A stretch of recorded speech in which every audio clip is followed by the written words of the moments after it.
நம்ம பல விதமான வேம்பயர் படங்கள் பார்த்துருப்போம். ஒன்று பறந்து வந்து இது எல்லா ஊரில் இருக்கவங்களெல்லாம் கொல்லும். இன்னொன்று பார்த்தீங்கன்னா அப்படியே மெதுவாக நடந்து வந்து பெண்களோட கழுத்தில் கடித்து ரத்தத்தை உரியும். இல்லைன்னா வந்து நிறைய உருவமாற்றம் அடைகிற வேம்பயர் பார்த்துருப்போம். இது அந்த மாதிரி இல்லாமல் ஒரு மெக்கானிசம் உள்ள ஒரு இயந்திர வேம்பயர், அதாவது இவ்வளோண்டு தான் இருக்கும். அதை வந்து நம்ம கையில் கடிச்சா எப்படி இருக்கும், அது வந்து வேம்பயரா இல்லை வேற ஏதாச்சுமா, இதுதான் நம்ம இந்த எபிசோட்ல பார்க்க போகிறோம். Hello viewers, welcome to Joji tax.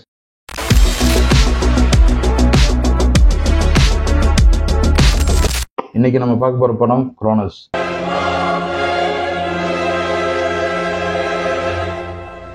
இது வந்து 92ல ரிலீஸ் ஆன ஒரு மெக்சிகன் படம். இதை டைரக்ட் பண்ணது வந்து கில்லர்மோ டெல் டோரோ. தெரியும், அவரை பற்றி எல்லாத்துக்கும் தெரியும். ஃபேமஸான எல்பாய் சீரீஸ் எடுத்தவர், அப்புறம் பிளேட் 2 இந்த மாதிரி பல படங்கள் எடுத்தவர். ஹாரர் ஃபேண்டசியில் வந்து கிங். ஒரு டார்க் ஃபேண்டசி எடுக்கிறவர் எப்பவுமே. இவர் எடுத்த படம் தான் இது. இவரோட டிபியூட் மூவி இது. 16th செஞ்சுரியில ஒரு அல்கெமிஸ்ட் வந்து ஒரு குறிப்பு எழுதிட்டு இருக்காரு. அதாவது நான் வந்து ஒரு பெரிய மெக்கானிசம் ஒன்று கண்டுபிடிச்சிட்டேன், அது வந்து வாழ்க்கையில வந்து ஒரு எட்டர்னல் லைஃப், சாவில்லாத வாழ்க்கை வாழ்ற ஒரு பொருள் நான் கண்டுபிடிச்சிருக்கேன், அது வந்து பல பேருக்கு ஹெல்ப் பண்ணணும்னு நான் நினைக்கிறேன்னு சொல்லி எழுதிட்டு இருக்காரு. கொஞ்ச நாள் அதே பில்டிங்ல வந்து ஒரு நிலநடுக்க வந்து அந்த பில்டிங் இடிஞ்சு விழுந்தோன்னா அந்த அல்கெமிஸ்ட் வந்து இறந்துடுறாரு. அதுக்கப்புறம் கட் பண்ணா இப்போ வந்து கரண்ட் இது கான்டெம்பரரியில இந்த வயசானவங்க அவங்க வந்து அவங்களுக்கு வந்து ஒரு பேத்தி, இவங்க 3 பேர் இருக்காங்க. அவர் வந்து பெரியவர் வந்து பார்த்தீங்கன்னா ஒரு ஆன்டிக் ஷாப் நடத்திட்டு இருக்காரு. அங்க வந்து அவர் பேத்தியை கூப்பிட்டு வரும்போது ஒருத்தவங்க வந்து திடீர்னு வந்து அந்த இதுக்குள்ள நுழைஞ்சு ஒரு சிலையை பார்த்துட்டு போய் யாருக்கா ஃபோன் பண்றாங்க. உடனே இவரும் பேத்தி உட்காந்துட்டு இருக்கும்போது அந்த சிலையை போய் பார்க்கறாரு. அந்த சிலையை வந்து பார்த்தா ரேப் பண்ணிருக்கு, ஒரு கண்ணு உடஞ்சிருக்கு. அப்படியே அந்த கண்ணை வந்து அப்படியே எடுத்து வெளியே வச்சு அந்த சிலையை பார்க்கறாரு.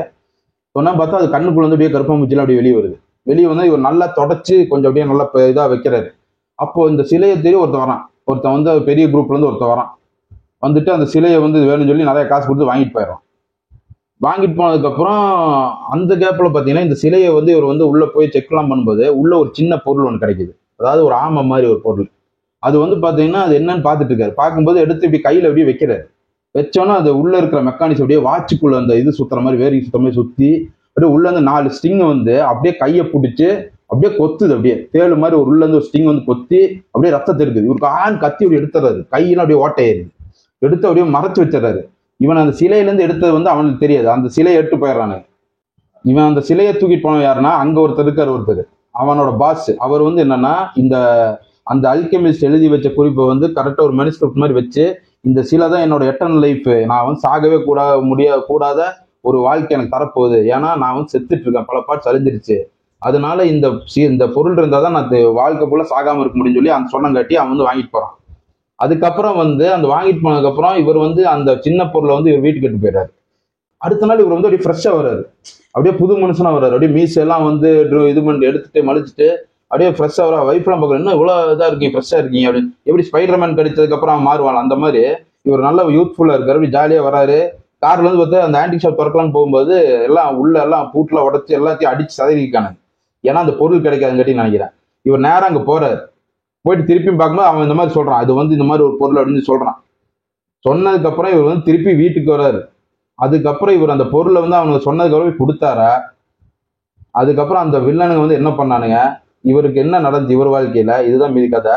ஒரு காத்திக் ஸ்டைல்ல எடுத்திருக்காங்க இந்த வேம்பயர் படத்தை. என்ன மாதிரி அட்டாசம் பண்ணியிருக்கானு தெரியுமா. அந்த படம் ஃபுல்லாவே ஆர்ட் டைரக்ஷனு, அப்புறம் மியூசிக்கு, அப்புறம் அந்த ஆம்பியன்ஸு எல்லாமே சூப்பரா இருக்கு. எப்பவுமே ஒரு வேம்பயர் படம்னா வந்து ஒரு மனுஷன் இருப்பான், அப்படியே வருவானுங்க, மனித உறவுல வந்து அப்படி கடிச்சு ரத்தத்தை எடுத்து இந்த மாதிரி பண்ணுவான். பறக்கும் வேம்பயர் இருக்கும், வேனல்சிங்க பார்த்துருப்பான்.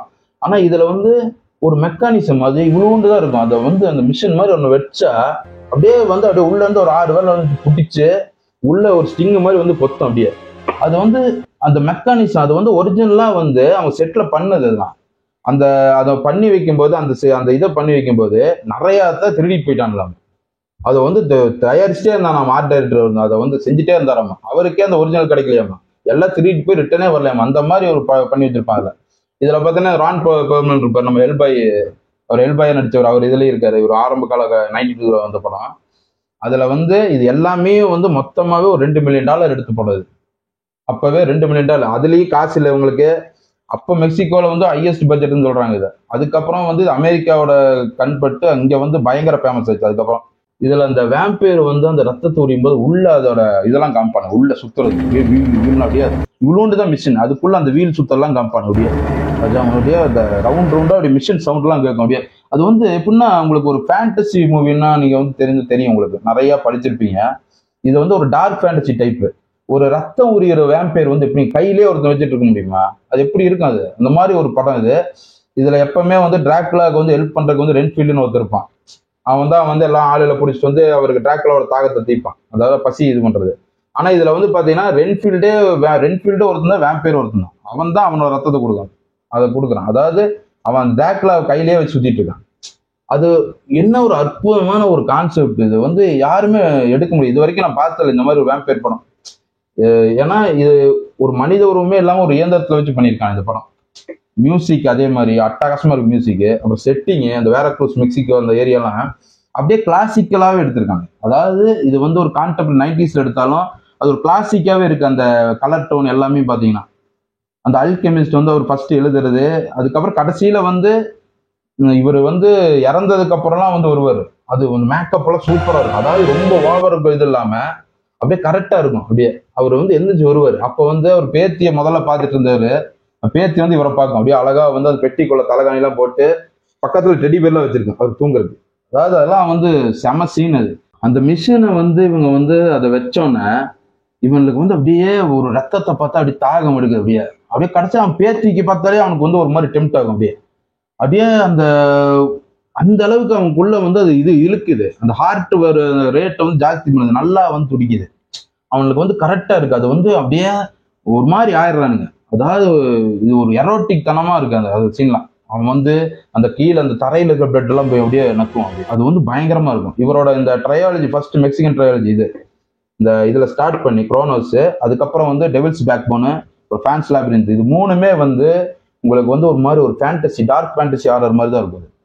மூணுலயும் அந்த எமோஷனல் பயங்கரமா இருக்கும். அதுதான் மெயின். பல டிராகுலா படங்களோட இன்ஸ்பயர் அது. ஆனா வந்து அதை எப்படி எடுத்திருக்காங்க, அதுதான் ரீவிஷன்ங்கிறது. ஒரு படத்தை வந்து நம்ம ஒரு படத்து மேல நிறைய வந்து ஒரு புக் எல்லாம் படிச்சிருப்போம், அதை ரீவிஷன் பண்ணாம அதை அப்படியே எடுக்கக்கூடாது. இதுல வந்து இவர் உருவாக்கி இருக்காரு பாத்தீங்களா கான்செப்ட், அதுதான் மெயின். கிலர்மோ டெல் டோரோ படம், ஆரம்ப கால படங்கள் எல்லாமே இப்படிதான் இருக்கும், செம்மைய தனித்துவமா இருக்கும். அவர் வந்து திருப்பி பழைய ஃபார்முக்கு வரணும், அதுதான் நாங்க எதிர்பார்க்கிறோம். தேங்க்யூ.